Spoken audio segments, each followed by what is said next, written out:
Good evening friends, मैं हूं Vipin Dwivedi and your most welcome in my YouTube channel the brain spark. दोस्तों, आज का हमारा टॉपिक है टेंस, जिसका मतलब क्या होता है? समय, काल या टाइम। मतलब यहाँ पे डिफिनेशन हम देखते हैं कि टेंस होता क्या है। तो tense is the form of verbs that use to express time. मतलब टेंस का पूरा कनेक्शन किसके साथ है? टाइम। आसान भाषा में हम समझते हैं कि टेंस क्या होता है। तो टेंस किसी भी कार्य या अवस्था को बताता है कि यह किस टाइम के साथ किया गया है। ठीक है। दूसरे भाषा में अगर हम देखा जाए तो tense is the form of verbs that use to express present, past और फ्यूचर टाइम। मतलब यह प्रेजेंट या पास्ट या फ्यूचर के टाइम को बताता है। अब हम देखते हैं कि टेंस की आवश्यकता हमें क्यों पड़ती है। तो सिंपल सा है, tense is the backbone of English grammar. English grammar में टेंस का बहुत ही ज़्यादा रोल है। यह आपको हर तरह से हेल्पफुल बनाता है। फॉर एग्जाम्पल, अगर आपको कम्युनिकेशन इंग्लिश स्पीकिंग करनी है तो उसके लिए टेंस बहुत ही ज़रूरी है। अगर आप कहीं भी ग्रामेटिकल एरर चेक करते हैं तो वहाँ भी आपको टेंस की आवश्यकता पड़ती है। और अगर आप फिल इन द ब्लैंक्स वगैरह में अगर देखते हैं, अगर आपको बेसिक नॉलेज नहीं है तो with the help of tense, अगर आपका टेंस स्ट्रांग है तो वहाँ भी आपको यह हेल्पफुल होता है। कोई भी चीज़ जैसे आपको पिक आउट करना है, ठीक है, तो वहाँ भी आपको किसकी आवश्यकता पड़ती है? टेंस की आवश्यकता पड़ती है। और दूसरी भाषा में क्या है, अगर आपको समझना हो कि टेंस की वास्तव में आवश्यकता क्या है, तो सिंपल सा है। जैसे हमने जब लैंग्वेज के चैप्टर में बात किया था कि लैंग्वेज क्या होता है, तो हमने आपको बताया था language is like a medium to express our ideas, our expression. जैसे हम आपसे कम्युनिकेट कर रहे हैं with the help of this class, तो यहाँ पे हमारी ये बातों को आप तक पहुंचाने के लिए जिस मीडियम की आवश्यकता पड़ रही है वह क्या है? लैंग्वेज। तो इस लैंग्वेज का में जितने भी वर्ड आ रहे हैं, इनका सुटेबल, अगर हम इनका प्रॉपर यूज ना करें, कहाँ पे सब्जेक्ट आएगा, कहाँ पे ऑब्जेक्ट आएगा, कहाँ पे क्रिया आएगी, अगर हम प्रॉपर स्ट्रक्चर में अपने सब वर्ड को न रखें तो अर्थ का अनर्थ हो जाएगा। जैसे कि आपको पता है कि एक जो सेंटेंस होता है वह कैसा होना चाहिए? मीनिंगफुल, मतलब सार्थक होना चाहिए। सेंटेंस की प्रॉपर खासियत क्या होती है कि वह मीनिंगफुल होना चाहिए, उसका कोई ना कोई अर्थ निकले। फॉर एग्जाम्पल, यहाँ पे देखिएगा आप, यह लिखा है कि राम बाजार जाता है। तो यहाँ पे आप देख रहे हैं कि यह प्रॉपर सेंटेंस है क्योंकि इसका अर्थ निकलता है। राम बाजार जाता है, सिंपल सा निकल के क्या आ रहा है कि राम कहाँ जा रहा है? बाजार जा रहा है। लेकिन यहाँ पर अगर हम ऐसा लिख दें कि बाजार जाता है राम, तो क्या यह प्रॉपर सेंटेंस है? नहीं है। अगर आप इसका अर्थ निकालेंगे तो यहाँ भी आप समझ सकते हैं कि ठीक है, इसका अर्थ निकल के आता है कि बाजार ही राम जा रहा है। लेकिन यहाँ पे आप देखेंगे कि जो वर्ड का है तो जो प्रॉपर यूज होना चाहिए नहीं है।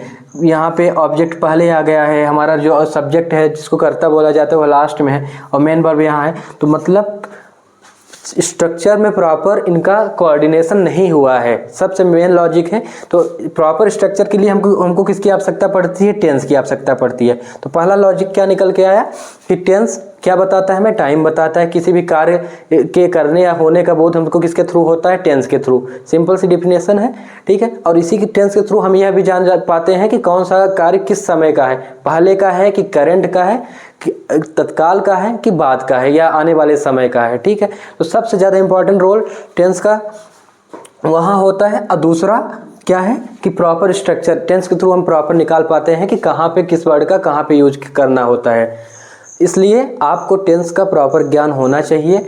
अगर आपको इंग्लिश स्पीकिंग स्किल सीखनी है तो टेंस प्रॉपर आना चाहिए आपको, वह मेन है। 70% टेंस का योगदान होता है। और जब आप टेंस के बाद आपको शब्दकोश की आवश्यकता पड़ती है। तो पहला फोकस आपको टेंस पे लेके चलना है। बहुत ही आसान भाषा में हम टेंस को समझेंगे कि क्या क्या इसमें होता है, इसके कितने टाइप्स होते हैं, और विधिवत उसका जो जो रूल होते हैं उसको हम समझने का प्रयास करेंगे। तो आइए आगे बढ़ते हैं।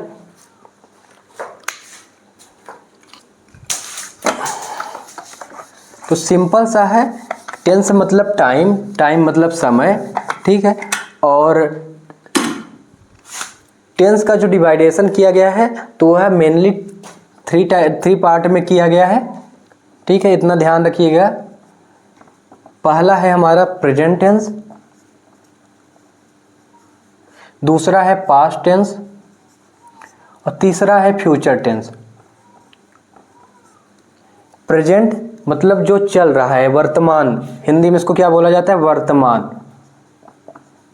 पास्ट मतलब जो बीत गया है, बीतना को क्या बोलते हैं हिंदी में? भूत। भूत मतलब बीता हुआ। अब फ्यूचर जो आने वाला है, भविष्य।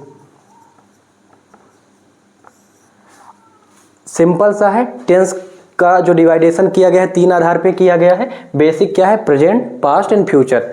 पहला है प्रेजेंट, मतलब वर्तमान जो चल रहा है। अगर हम आज की बात करते हैं, करंट की बात करते हैं, तो उसको किसके अंतर्गत रखा जाता है, वर्तमान के अंतर्गत। और जो बीत गया है, पास्ट में चला गया है, तो बीती हुई बातों को किसके अंतर्गत रखा जाता है, पास्ट टेंस में। और जो आने वाला है उसको फ्यूचर टेंस में। जो अभी आगे आएगा उसको किसके अंतर्गत रखा जाता है, फ्यूचर टेंस के अंतर्गत।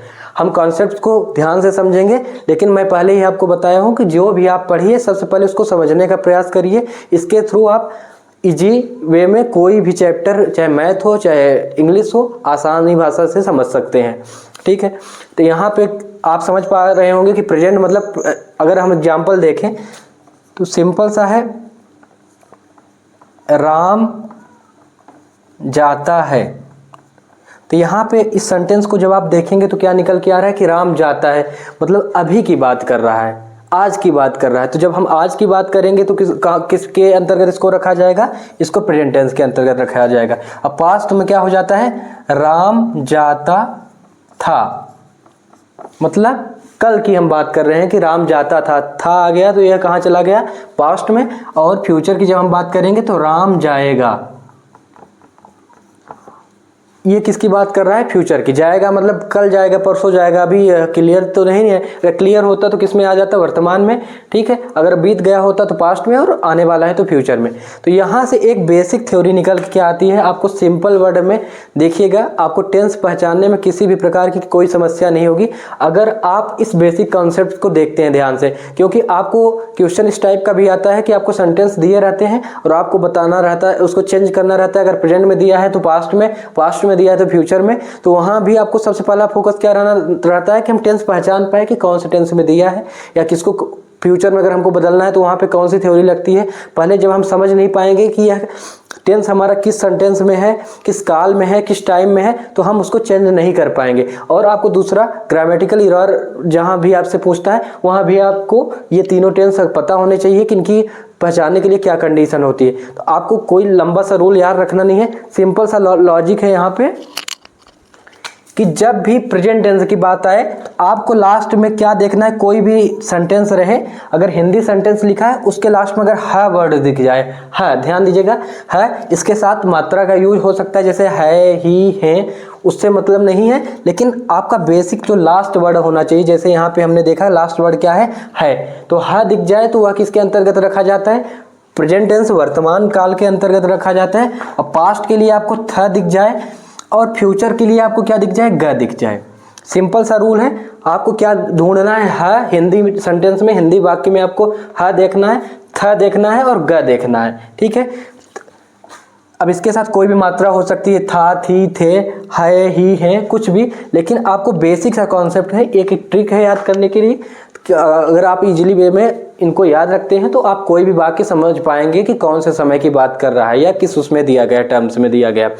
पास्ट टेंस में एक और चीज होती है, अगर थ आपको नहीं दिया है तो बड़ा आ आता है लास्ट में आपको, जैसे उसने पढ़ा। ठीक है, तो अगर पढ़ा आ, बड़ा आ रहा है तो वहां पे क्या हो जाएगा, वह पास्ट टेंस के अंतर्गत रखा जाएगा। अब फ्यूचर में ग, तो बेसिक आपको 3 वर्ड है, थ, ग, इतना आप कॉन्सेप्ट याद रखेंगे तो आप आसानी से पहचान पाएंगे कि कौन से समय की बात कर रहा है। तो इतना हुआ बेसिक टेंस के अंतर्गत, बेसिक बातें यही आते हैं। अब इसके बाद हम डिवाइडेशन करते हैं, इन सभी टेंस का अलग अलग आधार पर वर्गीकरण किया गया है। प्रत्येक टेंस हमारा 4 भागों में डिवाइड किया गया है। जैसे प्रेजेंट टेंस हमारा इंडेफिनिट, फिर कंटिन्यूअस, फिर परफेक्ट, फिर परफेक्ट कंटिन्यूअस। इसी आधार पर हर टेंस के 4 टाइप्स होते हैं। इस प्रकार टोटल कितने टेंस हो जाते हैं, 4, 2 जा 8, 4 3 जा 12। तो बेसिक अगर आपसे पूछा तो टेंस क्या है, तो tense is used to express time. Tense के कितने टाइप्स होते हैं, तो 3, प्रेजेंट, पास्ट, फ्यूचर। अगर आपको पहचान करने में दिक्कत आती है तो आप 3 वर्ड का यूज करिए, है, थ, ग। है इज फॉर प्रेजेंट टेंस, थ is for past tense and ग इज फॉर फ्यूचर टेंस। अब फिर सबका आप क्लासिफिकेशन करेंगे तो तीनों में 4 चीज होती है, indefinite, continuous, perfect, perfect continuous. ठीक है, अब उसी का चारों में तो आप प्रेजेंट में प्रेजेंट का यूज कर देंगे, पास्ट में पास्ट का, फ्यूचर का फ्यूचर। तो 4 इसमें हो जाते हैं, 4 पास्ट में हो जाते हैं, 4 फ्यूचर में हो जाते हैं। इतना बेसिक टेंस के अंतर्गत आता है। और इसमें कुछ कॉन्सेप्ट्स है, उसको ध्यान से देखिएगा। जैसा कि हमने बेसिक टाइप्स देखा, टेंस के 3 टाइप्स होते हैं, प्रेजेंट, पास्ट, फ्यूचर। और हमने आपको बताया कि सबका 4 टाइप्स होता है। ठीक है, तो उसको भी देख लेते हैं। पहला क्या होता है? सिंपल, जिसी को इंडेफिनिट भी बोला जाता है। दूसरा होता है कंटिन्यूअस। तीसरा होता है परफेक्ट। और फोर्थ हमारा क्या होता है? Perfect continuous. तो जैसा कि आप देख पा रहे हैं, प्रेजेंट टेंस का जो क्लासिफिकेशन है 4 हुआ। प्रेजेंट इंडेफिनिट टेंस या सिंपल प्रेजेंट टेंस, दूसरा प्रेजेंट कंटिन्यूअस, तीसरा प्रेजेंट परफेक्ट टेंस और चौथा प्रेजेंट परफेक्ट कंटिन्यूअस। तो सेम पास्ट टेंस के भी 4 टाइप्स हो जाएंगे, सेम पास्ट का इसमें इंक्लूड हो जाएगा, ऐसे फ्यूचर। तो पास्ट के भी 4 टाइप्स क्या हो गए? सिंपल पास्ट टेंस या सिंपल इंडेफिनिट। सिंपल और ये इंडेफिनिट दोनों एक ही टर्म में रखा जाता है दोनों को। तो इस तरह 4 4 4 टोटल 12 टेंस होते हैं। इतना आप बेसिक इसमें याद रखिएगा। और कुछ बेसिक पॉइंट और हैं जो आपको याद रखने की आवश्यकता है।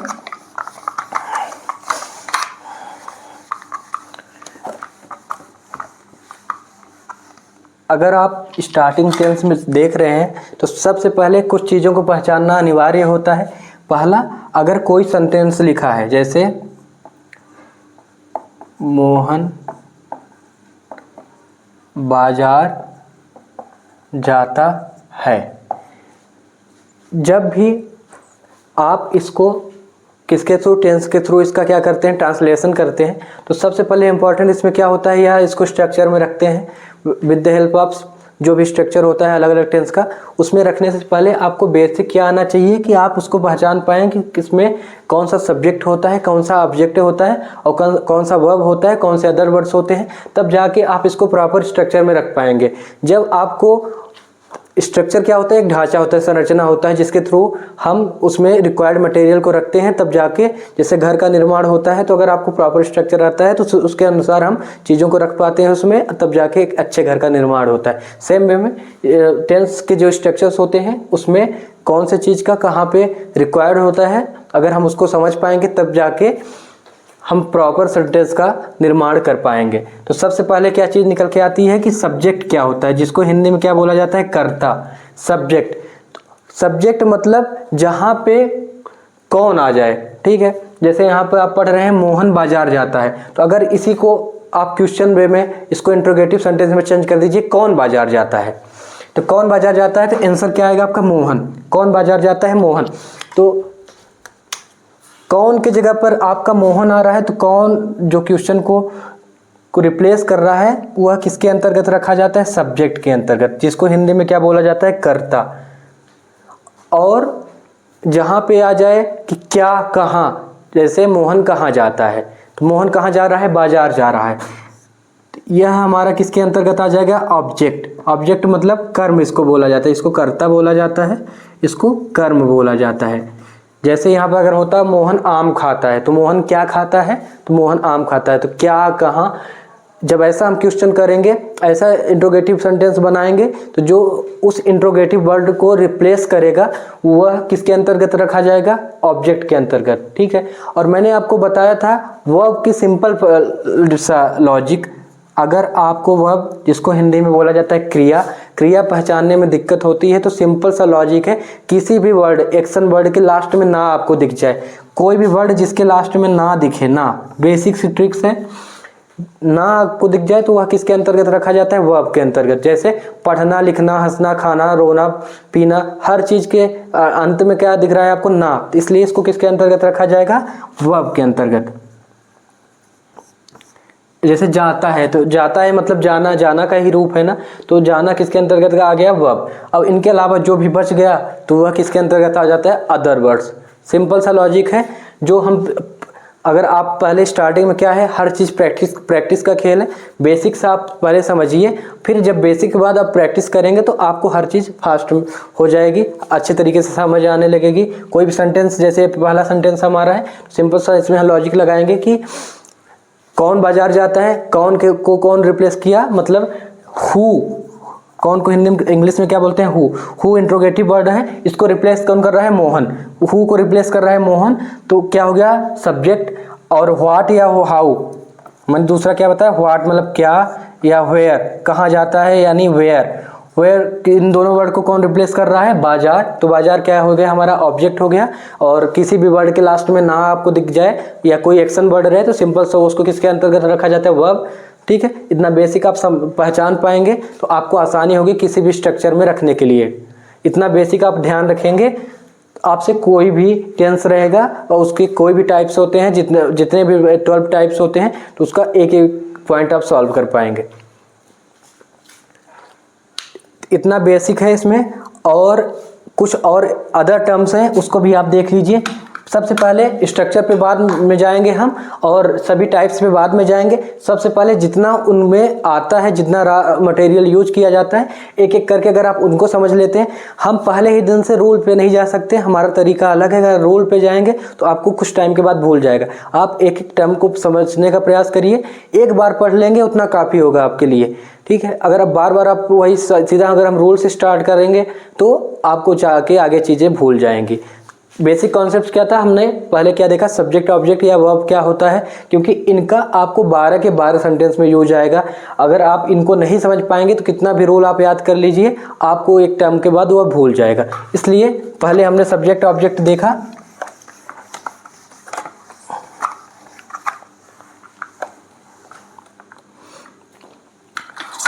अब एक बहुत ही इंपॉर्टेंट टर्म है जिसका हर टेंस में यूज आता है, उसको ध्यान से देखिएगा। दो वर्ड है हमारे, एक है सिंगुलर, दूसरा है प्लूरल। सिंगुलर को हिंदी में क्या बोला जाता है, एक वचन।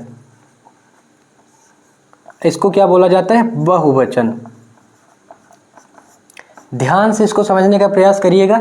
सिंगुलर, सिंगल मतलब एक मतलब जो अकेला हो, और प्लूरल मतलब बहु मतलब एक से ज़्यादा, बहुत। तो सिंगुलर नाम से क्लियर हो रहा है कि एक वचन के अंतर्गत किसको रखा जाएगा, जो एक हो, और बहुवचन के अंतर्गत किसको रखा जाएगा, जो अनेक हो, एक से ज़्यादा हो। तो सबसे पहला कॉन्सेप्ट निकल के क्या आता है कि सिंगुलर सब्जेक्ट के बारे में जब हम स्ट्रक्चर्स में प्रॉपर वर्ड को रखेंगे, हमारे पास जो सेंटेंस आएंगे तो वहाँ पे यह निर्धारित नहीं रहेगा कि सेंटेंस आपको सिंगुलर ही एक वचन में ही दे। जैसे अभी राम की बात आई थी, तो राम हमारा एक व्यक्ति है, तो वह किसके अंतर्गत आ जाएगा, सिंगुलर के अंतर्गत। एक मैंने आपको बताया कि जिस शब्द से एक का बोध हो वह किसके अंतर्गत रखा जाता है, सिंगुलर के अंतर्गत। और जैसे अब अगर आ जाता राम और श्याम, एक से ज़्यादा हो गए तो वह किसके अंतर्गत आ जाता है, बहुवचन। मैंने पहले आपको बताया एक से ज़्यादा अगर की बात आ जाए तो वह किसके अंतर्गत रखा जाता है, प्लूरल। ये सारे कॉन्सेप्ट आप जब अलग अलग टेंस पढ़ते हैं, पहले इंडेफिनिट पढ़ते हैं या कंटिन्यूअस फिर परफेक्ट, हर जगह आता, और वहाँ पे मैं आपको स्ट्रक्चर के साथ समझाता, तो वहाँ आपको उतनी टाइम हो सकता है समझ में आ जाए, लेकिन बाद में आपको कॉन्सेप्ट भूलता, क्योंकि अलग अलग जगह इनका रोल बदलता। लेकिन इसलिए मैंने प्रॉपर स्टार्टिंग में ही ले लिया है। अगर आप स्टार्टिंग में समझ गए तो आपको कितना भी आए आपको कोई दिक्कत नहीं है, कितने भी सारे प्लूरल वर्ड आ जाए या सिंगुलर आ जाए, आप आराम से उसको सॉल्व कर पाएंगे। इसलिए सिंपल सा है, आप समझने का प्रयास करिए। सिंगुलर मतलब एक वचन। अब अगर आपको समझने में दिक्कत होती है तो मैं आपको एक और लॉजिक बताता हूँ, जहाँ से आप कहीं भी कंफ्यूज नहीं होंगे, आपको कंफ्यूजन वर्ड कहीं नहीं आएगा। देखिएगा, सबसे ज़्यादा सिंगुलर प्लूरल का कॉन्सेप्ट कहाँ आता है, सब्जेक्ट के साथ, क्योंकि इसी के बेस पे हम वर्ब का सिलेक्शन कर पाते हैं, क्योंकि आपका जो सब्जेक्ट होता है वह डिसाइड करता है कि जो आपकी मेन वर्ब है उसमें उसको सिंगुलर या प्लूरल बनाया जाए कि नहीं बनाया जाए, यस या ईएस का यूज हो कि ना हो। बेसिक कॉन्सेप्ट है। सिंगुलर सब्जेक्ट की जब हम बात करते हैं तो वहाँ पे याद रखिएगा ही, सी, इट और एक नाम। ही मतलब क्या होता है, वह होता है। ही मतलब क्या होता है, ही प्रोनाउन है, प्रोनाउन मतलब ही मतलब वह। सी मतलब भी वह होता है। ही किसके लिए यूज होता है, मेल के लिए, पुलिंग के लिए ही का यूज होता है। और लड़की सी, फीमेल के लिए किसका यूज होता है, सी का होता है। इट क्या है, इट मतलब होता है यह हुआ है। इट का यूज किसके लिए होता है, निर्जीव वस्तुओं के लिए होता है, जिसमें जीवन नहीं पाया जाता, उनके लिए इट का यूज होता है। और कोई भी एक नाम, राम श्याम, किसी भी आपका नाम, हमारा नाम, एक नाम अगर कोई भी रहे तो आप सिंगुलर, सिंपल सा ट्रिक है कि याद रख लीजिए कि 4 वर्ड, इस पूरे वर्ड में 4 वर्ड ऐसे हैं जिसको किसके अंतर्गत रखा गया है, सिंगुलर सब्जेक्ट के अंतर्गत। 4 वर्ड, ही सी इट और एक नाम कोई भी, ही सी इट और एक नाम कोई भी। यह 4 वर्ड आप याद कर लेंगे तो आप आसानी से कहीं भी, इनके अलावा कोई भी वर्ड दिख जाएगा उसको कहाँ आप रख देंगे, प्लूरल में रख देंगे। इनके अलावा कोई भी वर्ड दिख जाएगा तो आप उसको कहाँ रख देंगे, प्लूरल में रख देंगे। रिमेनिंग जितने भी वर्ड बचते हैं, रिमेनिंग जो भी बचेंगे वह कहाँ चले आएंगे, प्लूरल शब्द में। तो आपको सिंपल सा यहाँ पर लॉजिक क्या है, ही सी इट और एक नाम। ही मेल के लिए यूज होता है, सी फीमेल के लिए, इट निर्जीव वस्तुओं के लिए, और एक वर्ड, एक नाम किसी का भी हो सकता है। अगर ध्यान दीजिएगा 1 से 2 नाम हो गए तो वह कहाँ आ जाएगा, प्लूरल वर्ड उसमें। ठीक है, तो एक वचन और बहुवचन की पहचान बहुत जरूरी है। और इंग्लिश जो वर्ड है उनमें से सिर्फ 4 वर्ड आप याद रख लीजिए। इनके अलावा रिमेनिंग जितने भी वर्ड आएंगे वह कहाँ रखे जाएंगे, प्लूरल सब्जेक्ट के अंतर्गत रखे जाएंगे। तो बेसिक सा इतना टेंस के अंतर्गत है। अब इसके बाद हम अलग अलग टेंस के स्ट्रक्चर्स देखेंगे और उसको पहचानने का प्रयास करेंगे कि यह कौन से टेंस का है और इसमें कौन से रूल फॉलो होंगे। उसको प्रॉपर स्ट्रक्चर में हम सब्जेक्ट, वर्ब, अदर वर्ड सबका यूज करेंगे, तब जाके हम प्रॉपर ट्रांसलेट कर पाएंगे हिंदी टू इंग्लिश या इंग्लिश टू हिंदी।